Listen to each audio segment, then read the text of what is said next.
A message was made on Facebook for a Syrian Day of Rage on February 5th of 2011, accompanied by a statement by the president on February 1st that there was no room for demonstrations in Syria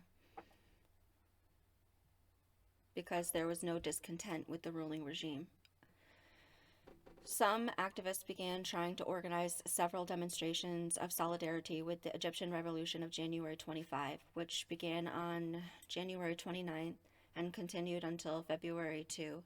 On a daily basis, the city of Damascus, the Syrian security, intercepted the demonstrators in all of these marches, and on February 2, the Shabiha protesters in the Bab Tuma area dispersed the demonstration and arrested some of its participants, including the activist Suhair al-Atasi. During February 5, Syria did not witness any demonstration or protest. On February 17, the Al-Harika market was closed, and the merchants and residents gathered in the surrounding area after the security man insulted the son of a merchant, during which the demonstrators chanted for the first time, "The Syrian people will not be humiliated." The Ministry of the Interior also attended in an attempt to reach an understanding with the crowd. On February 22, dozens of Syrians staged a sit-in in front of the Libyan embassy in solidarity with the Libyan Revolution. He launched the slogan for the first time, "A traitor who kills his people." Among the participants were intellectual figures such as Al-Tayyib Tizini, who were also broken up by the Syrian security forces by force. March 2011, in late February 2011, Syrian activists and various opposition parties began calling for a Syrian Day of Rage across the country on March 15th of the year, influenced by the Tunisian Revolution and the Egyptian Revolution of January 25. After they succeeded in overthrowing two dictatorial regimes similar, according to the opposition to the regime of Bashar al-Assad in Syria, they established a page on the Facebook website to publish their invitations, by which late February had 26,000 subscribers. The beginning of March witnessed an incident that raised great tensions in the city of Dara, the southern Syria. A number of children affected by the Arab Spring movement wrote anti-regime slogans on the walls of the school, which led to the arrest of 16 of them. This led to the state of great popular discontent and the state of boiling throughout the region following random arrests. On Tuesday, March 15, 2011, dozens of people finally came out in a demonstration after the noon prayer from the Umayyad Mosque in Damascus and marched through the Hamidiyya market and the adjacent Harka area, chanting slogans, calling for freedom. But soon security came and arrested many protesters. Then a group of so-called thugs came and chanted in support of the regime, and then dispersed the anti-regime demonstrators by force. On the following day, March 16th, another demonstration took place at the same time and place. It headed from the Umayyad Mosque and across the surrounding streets towards the building of the Syrian Ministry of Interior in the Maraj Square. There are about 150 demonstrators gathered and chanted against the regime of Bashar al-Assad. However, the security quickly dispersed the demonstration, arresting at least 32 people. On Friday, March 18th, the protests movement, according to the opposition activists, reached the cities of Dara from the Omari Mosque, Damascus from the Umayyad Mosque, Homs from the Khalid ibn al-Walid Mosque, and Benayas from the Al-Rahman Mosque. In Dara, the Syrian security forces fired live bullets at peaceful demonstrators, which led to 4 deaths. In the week following these events, the city of Dara and its villages were the site of violent clashes between security and protesters that ended by the end of the week with 100 to 150 people killed, by the security fire from the demonstrators. On the following Friday, March 25, the protests broke out in Dara Governorate and spread throughout Syria to include many different cities and towns under the slogan Friday of Glory, including Dara, al-Sanamain, Dale, Sheikh Miskin, Damascus, and Kafr Sousa, and Souk al-Hamidiyah, Homs, Hama, Banyas, and Latakia.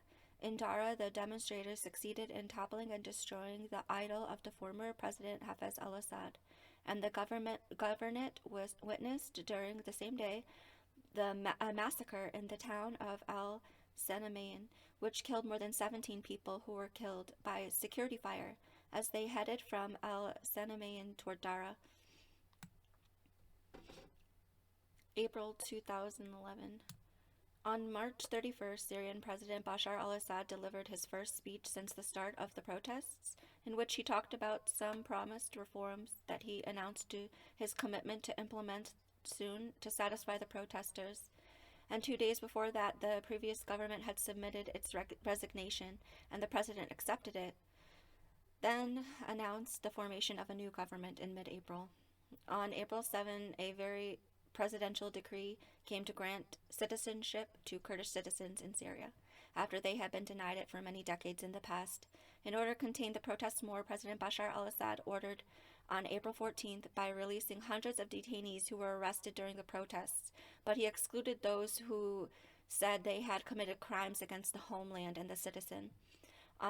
Finally, on April 21, he announced the lifting of the state of emergency in the country, after it had been imposed for 48 consecutive years since the revolution of March 18, 1963. He also ordered the dissolution of the Supreme State Security Court. By this time, human rights organizations were reporting the death toll across the country had reached 250 people.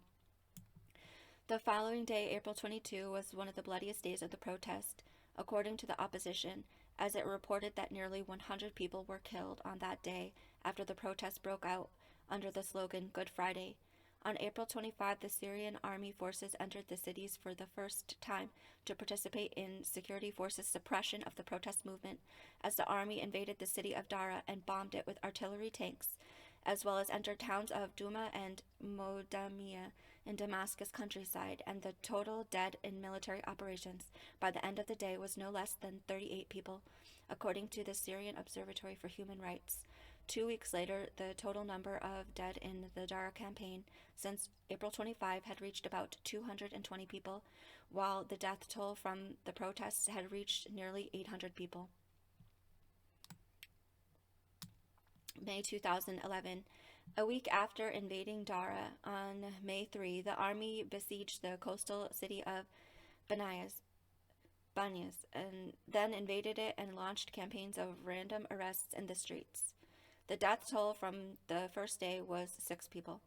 On May 7, shooting at women's demonstrations near the village of Al-Markab resulted in 4 new deaths. With the siege of Banyas and the arrests in it 4 weeks after that, about 500 people from the city and its villages were arrested. On May 9, the Syrian army besieged the city of Homs and invaded it with tanks, starting with military operations similar to those in Dara and Banyas, and random arrests to suppress the protest movement, which led to several deaths. On May 15th, another military campaign began on the city of Tel Kalak, near Homs, during which at least 4 people were killed on the first day, while about 1,000 residents fled to Wadi Khalid in Lebanon to escape the bombing. The bombing was repeated the next day, causing 7 new deaths. On May 29th, the Syrian army launched new military operations in the city of Rastan and Tel Biza,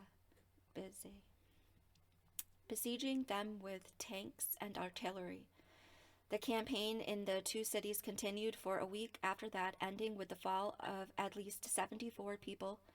Among them is a child, Hajar al-Khatib, who was killed in the shooting attack on the school bus as she was traveling in near the city of Rastan. The arrest campaigns in 2 cities led to the arrest of more than 250 people from their families. June 2011.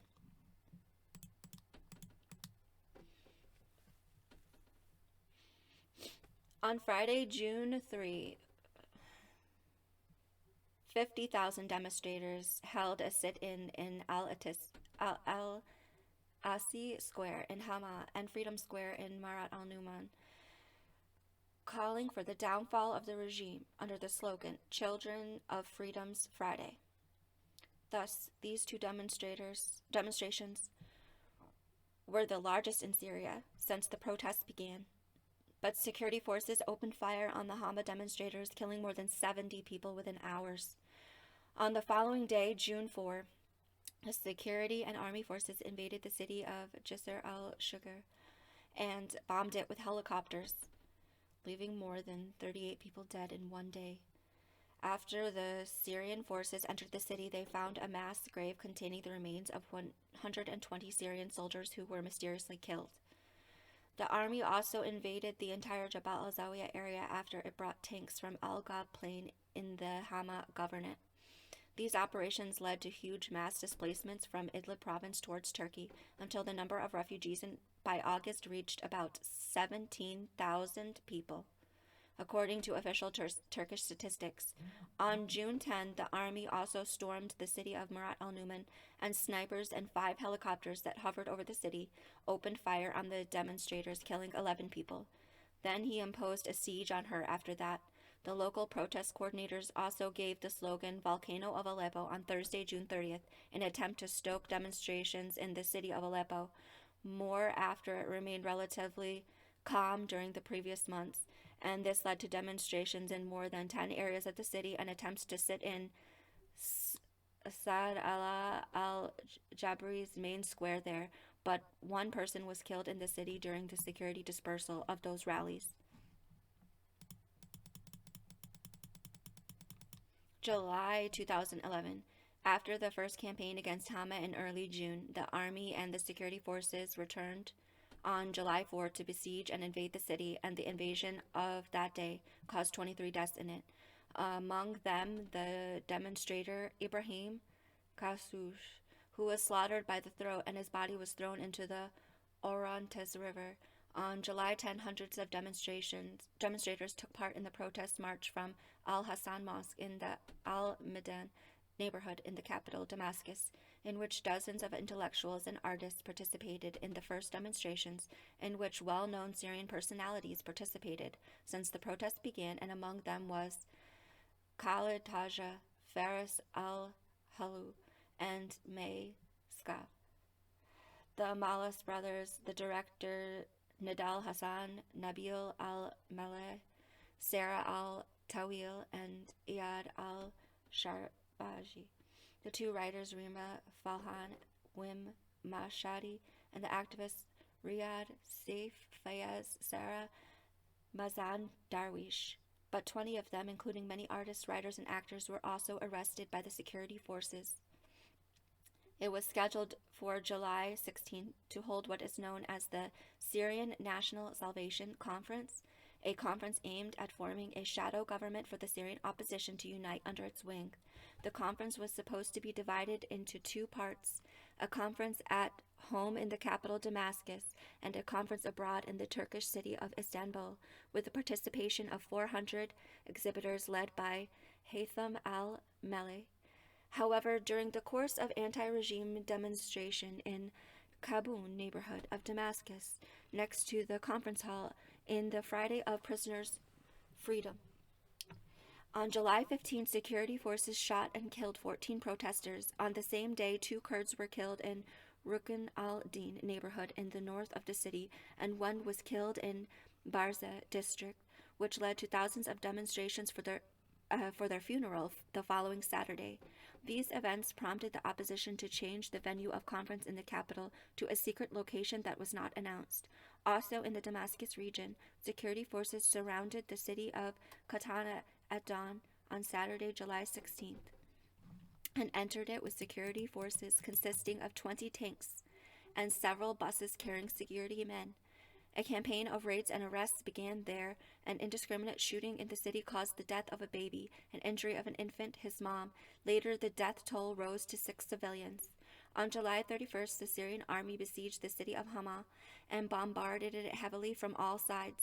The army also carried out similar military operations in several cities, including Deir ez-Zor, Abu, Abu Kamal, Al-Harak, and Homs, leaving about 150 people dead, including more than 100 in Hama alone, the deadliest day of protests of its time, and remained so until December.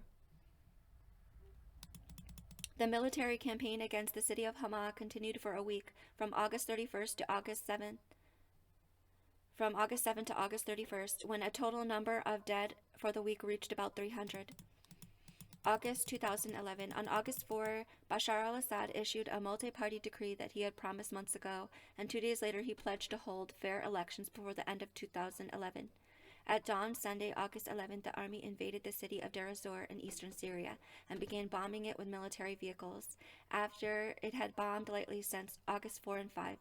The security carried out arrest campaigns in some neighborhoods, most notably Al-Jura, shelling, and Sunday's military campaign that focused on the neighborhoods of Al-Jura and Al-Hawika, killing 65 people, a further 50 deaths following in the next 2 days.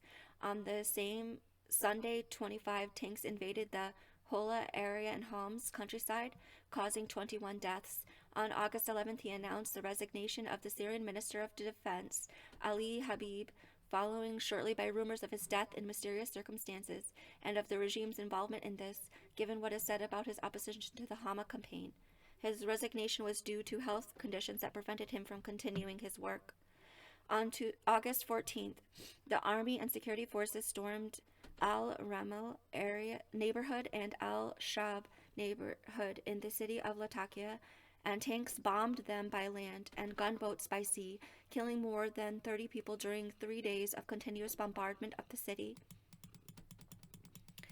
August 9, an unprecedented escalation in the level of international pressure on the regime of Bashar al-Assad began, as Saudi Arabia, Kuwait, and Bahrain announced the withdrawal of their ambassadors from Syria, and the Saudi king Abdullah bin Abdulaziz called on Bashar al-Assad to start reforms immediately, which some considered a sudden and unpredictable intervention. He is used to it. On the same day, the Arab League issued its first statement regarding the protests since their inception, in which it called for an end to violence in the country. On August 17th, the United Nations withdrew many of its staff from Syria, and the United States restricted movement of Syrian diplomats there, while Tunisia summoned the Syrian ambassador there. As for the next day, on August 18th, it was a pivotal day in the transformation of the international discourse from Bashar al-Assad regime regarding protests, as the United States of America, France, Britain, Germany, and the European Union and Canada announced that the Syrian President Bashar al-Assad had completely lost his legitimacy and had to resign immediately.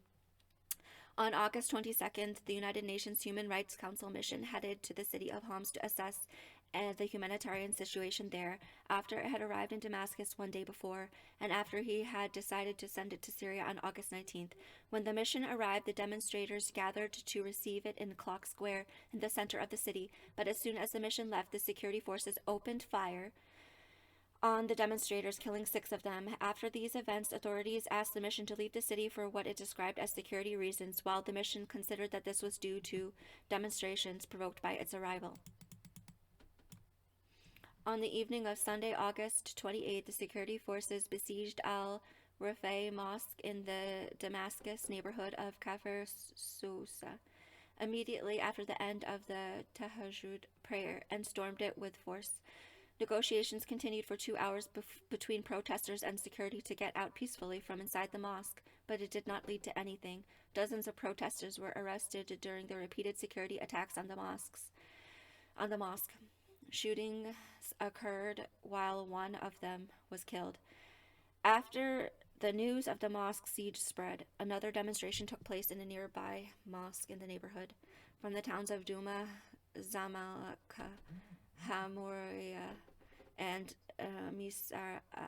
Misaraba, but the high security checkpoints in the Jabar neighborhood prevented them from reaching the square, and some of them gathered in Sakba by the security dispersed them there and arrested dozens of them.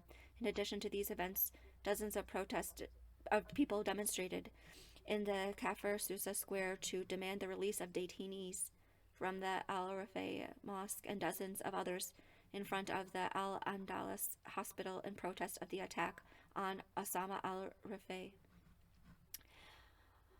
On Sunday, August 28th, the first mass defection occurred in Ghouta, the countryside of Damascus, since the protests began in the area around the capital. Some residents reported that dozens of soldiers defected from the army in the town of Harista, east of the capital, after they witnessed the security forces open fire on a large evening demonstration in the town, and then exchanged fire for a while with the regular forces. By late Ramadan, Amnesty International reported that 88 people had died under torture since the start of the protest.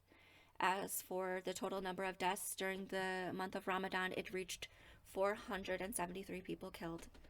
In early September, the president of the United Nations Human Rights Council announced that the death toll since the start of the protests on March 15th had reached 2,600 Syrian people killed. On the same day, September 12th, the Council announced the appointment of members of the International Commission of Inquiry, which had previously been decided to be sent to Syria to conduct an investigation into human rights violations there. The Council called on the Syrian regime to cooperate with the investigation. Protest activists named the day after that, September 13th, the Tuesday of Rage from Russia, in response to its pro-regime stances among the international community. On September 24th, Turkey announced the seizure of a Syrian ship loaded with weapons, which was heading to its country. In a further deterioration of relations between it and the Syrian regime, this came after Turkish President Recep Tayyip Erdogan pledged to seize any arms shipments passing through Turkish territorial waters or air. In early June, Lieutenant Colonel Hossein Harmoush announced his defection from the Syrian army and established the first military organization for the defectors, which he called the Free Officers Movement. This movement carried out several operations during the invasion of Jabal al-Zawiya that led to the killing of 120 security men. On July 29th, a second organization was born, the Free Syrian Army, led by the dissident Colonel Riyad al-Assad. But the Free Army did not fight a real battle until September 27th, when the Battle of Rastan and Tel Bisse broke out between it and the regular army. The battle lasted for nearly a week, leaving 130 dead and 200 wounded civilians in the Free Army, compared to the deaths of dozens of the Syrian army. Then it ended on the 3rd of October, when the Free Army announced its withdrawal from the two cities. This battle led to the destruction of 20 houses in the city of Rastan as a result of shelling and clashes, and a number of its detainees. By the end of the battle had reached 3,000 Syrian people were detained from those cities. On October 2011, on October 2, all of the Syrian opposition at home and abroad managed to unite together under the umbrella of the Syrian National Council after disputes and controversies that lasted for months before this announcement. On August 4th, the largest movement began in the UN Security Council since the protests began, as Britain, France, Germany, and Portugal tried to move to present a draft resolution condemning the Syrian regime for its suppression of peaceful protests and calling for it to stop repression and respect human rights and start immediately political reforms. But Russia and China used their veto. In its face, they caused the decision to be rescinded, which aroused strong condemnation from the sides of the United States and France. Also on October 2, the Syrian authorities announced the killing of Syria Ahmed Hassoun, the son of the Mufti of Syria, after he was shot by unknown protesters in the Idlib governorate. His father considered the assassination the work of armed terrorist groups aiming to destabilize the security and stability of his country. Although the opposition did not adopt the process, the next day thousands of demonstrators attended the funeral of Syria Hassoun in Aleppo, and the Russian government strongly condemned the assassination. In early October, the United Nations High Commissioner for Human Rights said the total number of deaths since the start of the protests has risen to 2,900 Syrian people killed. On October 7th, unknown men stormed the house of the Syrian Kurdish opposition leader Mishal Tamo and shot him until they killed him. The assassination caused great anger among the Syrian opposition, especially in the Kurdish areas, where accusations were leveled against the regime of being behind the operation.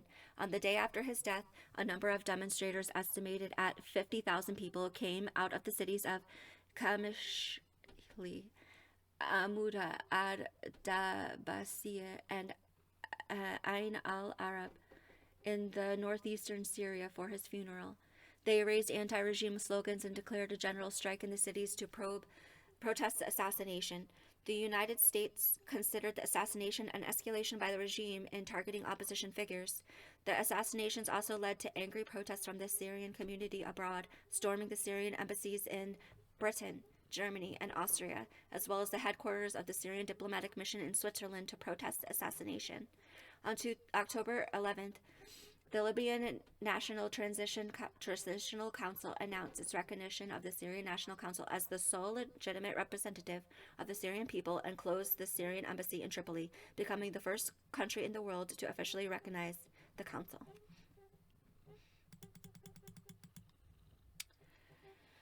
On October 15th, a new dissident was assassinated, Ziad al-Abadi, who was killed after a gunman stormed his house in Deir ez-Zor and shot him. The next day, 7,000 people in the city chanted the chant against the regime, and the security forces opened fire on them, and as a result, on the same day, security forces consisting of thousands of soldiers invaded the city of Zabadani, north of Damascus, and deployed security checkpoints in the streets and arrested about 100 people.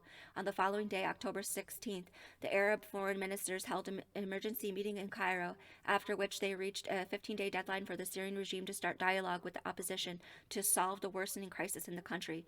They formed a ministerial meeting aimed at communicating with the regime to stop the violence in Syria. On October 26th, the Syrian National Council called for a general strike in all parts of Syria in solidarity with Dara. After it had started a strike at the beginning of the week, he entered its 8th day. November 2011. On October 29th, the army began shelling with heavy machine guns in Baba Amr neighborhood in the city of Homs, following violent clashes that took place between the regular forces and the Free Syrian Army at the main roundabout in the neighboring Bab Sib neighborhood, where the castle and the Al-Farabi checkpoints were completely destroyed during the operations of the Free Army that ended in the killing of more than 17 security personnel. And these night clashes led to the destruction of 2 army vehicles and the injury of dozens of soldiers. As a result of these events, heavy artillery and rocket launchers began bombing Baba Amr neighborhood on November 3rd. The bombardment lasted 4 days, killing more than 100 people amid a siege of the neighborhood and a shortage of food. It has accused the Human Rights Watch the regime committed crimes against humanity in Homs during the campaign, but the regular army was finally able on November 8th to enter Baba Amr, and thus the battle ended with him regaining control of the area that had become a stronghold for army defectors. Following this campaign, the Syrian Revolution General Authority declared November 11th a day of general strike in Syria in solidarity with Homs. On November 16th, the Free Army announced its first attack on regular military faculty since the protests began. It attacked Air Force intelligence headquarters in the town of Harasta near Damascus and fired missiles and machine guns at it. The Syrian government agreed without reservations on November 2 to plan drawn up by the Arab League to withdraw the army from cities, release political prisoners, and hold talks with opposition leaders within a maximum of 15 days.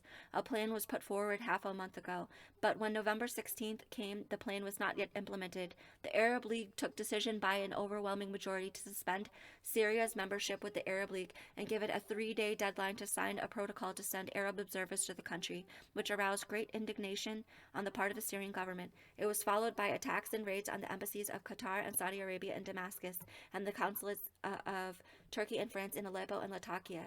The deadline was extended until the evening of Friday, November 25, and with Syria's insistence not to sign, Arab economic sanctions were imposed on it on November 27. December 2011, the United Nations Human Rights Council held an emergency session on December 2 to discuss the situation in Syria, and the conclusion of it issued a statement strongly condemning the violence in the country, which it considered might amount to crimes against humanity. According to the United Nations, the death toll from the protests by early December had reached about 4,000 Syrian people killed. Among these were 734 killed in November, according to the General Authority for the Revolution, which it considered the bloodiest month of the protests. The deadlines for the Arab League were subsequently extended until Sunday, December 5th. On the following day, December 6th, more than 60 bodies were found in the city of Homs for people who had died in mysterious circumstances. Exchanges of kidnappings between opposition fighters and the regime continued since Sunday. On December 19th, the Syrian government finally agreed to sign initiative after a month and a half of delays and arguments. The mission's vanguards arrived in the country on Thursday, December 22nd, while the total number of observers who were supposed to come reached about 150 to 200.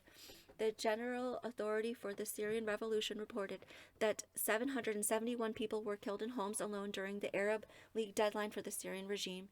On December 19th and 20th, immediately after the regime signed the initiative, they witnessed, according to the opposition, massacres in Khan Safra and Kafr al-Awid and Jabal al-Zawiya and Idlib.